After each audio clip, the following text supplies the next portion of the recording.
তোমারই জ্ঞানের আলোকে জগৎ হয়েছে আলোকিত। তোমারই প্রাণের ডাকে ভক্তজনের মন হয়েছে প্রমোদিত।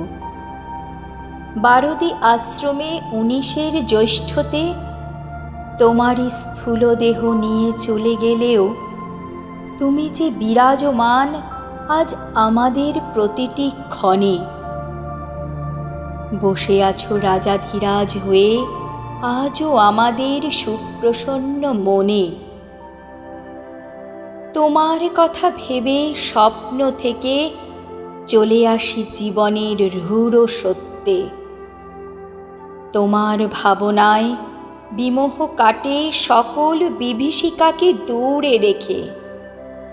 হে সাধক লোকনাথ বাবা, তোমার আলম্বনে রেখো আমাদের সকল তুচ্ছতা ঢেকে।